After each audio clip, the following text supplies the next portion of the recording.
This is my first video in English. If you liked it, please leave me a like. Is this real life?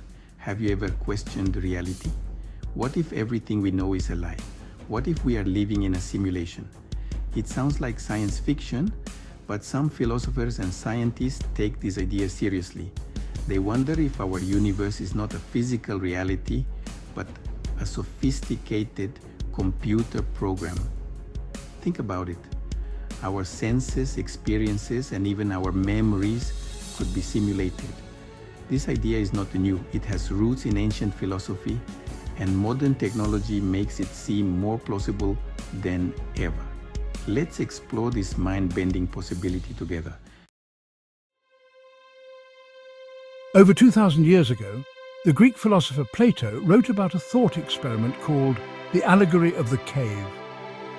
This allegory has fascinated thinkers for centuries and continues to be a powerful tool for understanding human perception and reality. Imagine prisoners trapped in a cave their entire lives. They are born into this dark, confined space and have never seen the outside world. They are chained and can only see shadows projected on the wall in front of them.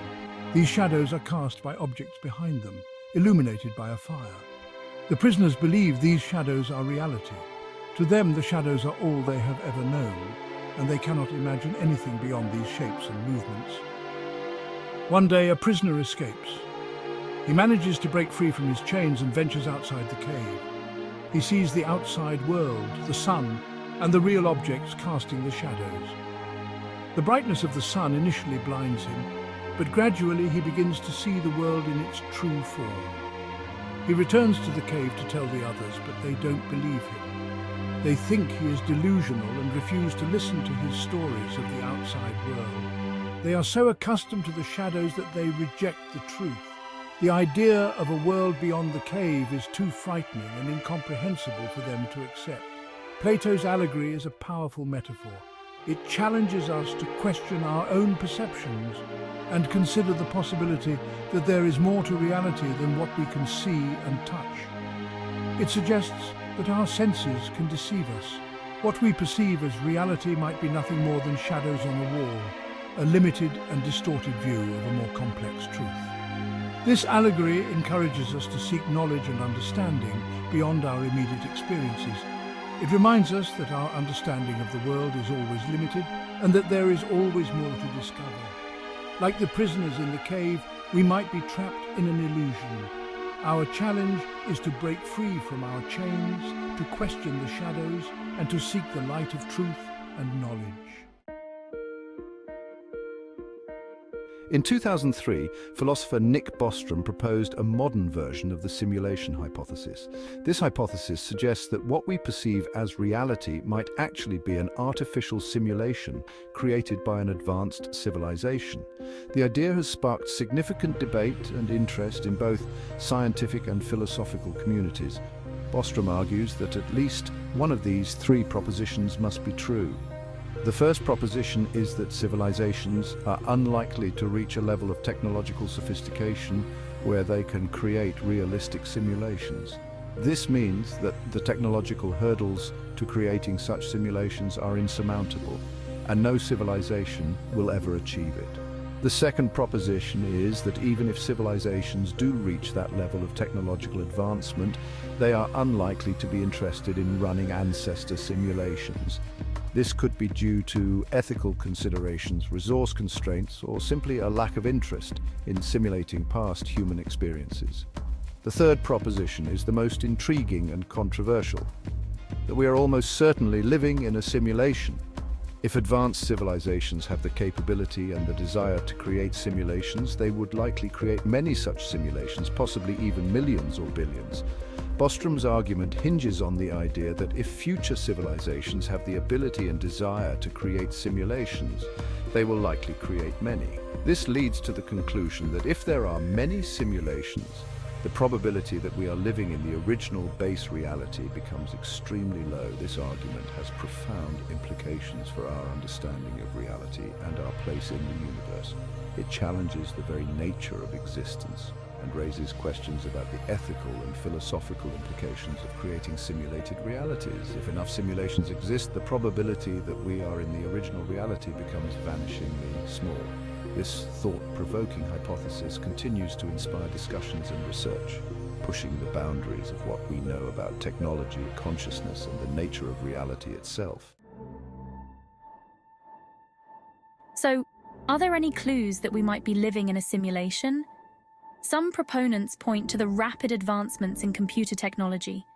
Moore's law, which states that computing power doubles roughly every 2 years, suggests that we are on a trajectory to create incredibly powerful computers.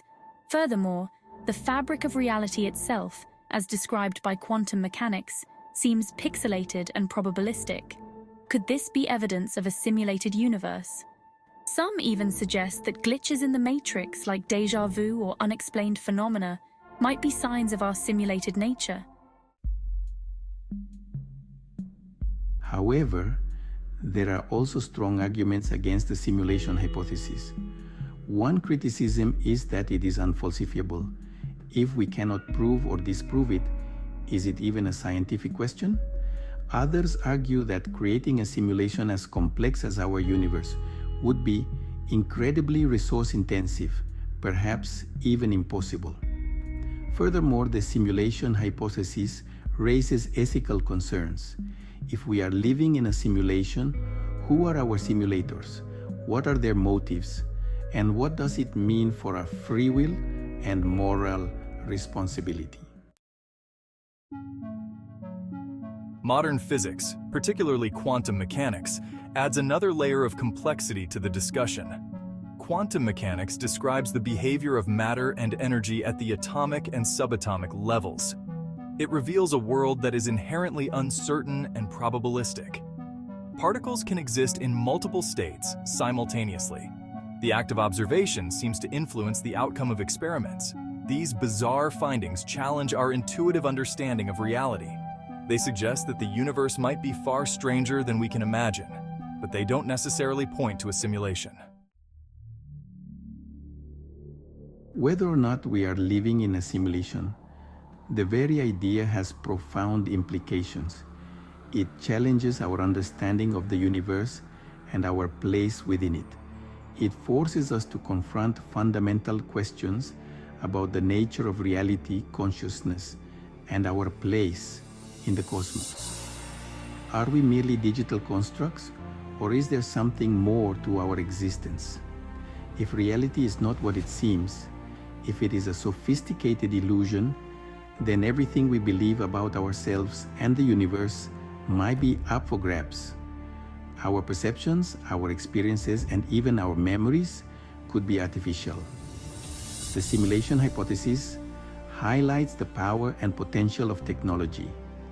It suggests that advanced civilizations could create entire worlds, complete with sentient beings. If we are not already living in a simulation, we might be able to create one ourselves in the future. Imagine the possibilities of creating new realities, new experiences, and new forms of life.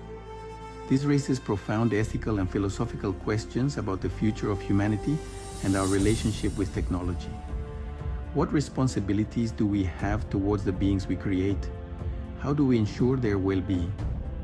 The simulation hypothesis not only challenges our understanding of reality, but also compels us to think deeply about the ethical implications of our technological advancements.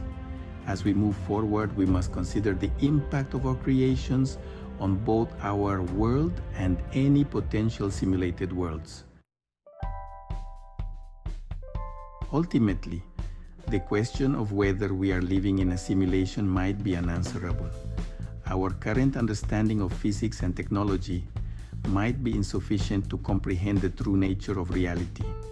We might be like ants crawling on a circuit board, unaware of the complex processes happening beneath our feet. But even if we can never definitively answer this question, the act of asking it is itself a testament to the human spirit. Our insatiable curiosity drives us to explore the unknown, to push the boundaries of knowledge, and to seek our place in the grand scheme of things. So, are we living in a simulation? The answer remains a mystery, but one thing is certain: the universe is a far stranger and more wonderful place than we could have ever imagined. Our journey to understand it is just beginning. As we continue to explore the cosmos and delve deeper into the mysteries of physics and consciousness, we might find that the distinction between reality and simulation becomes increasingly blurred, and perhaps in the end, it won't even matter.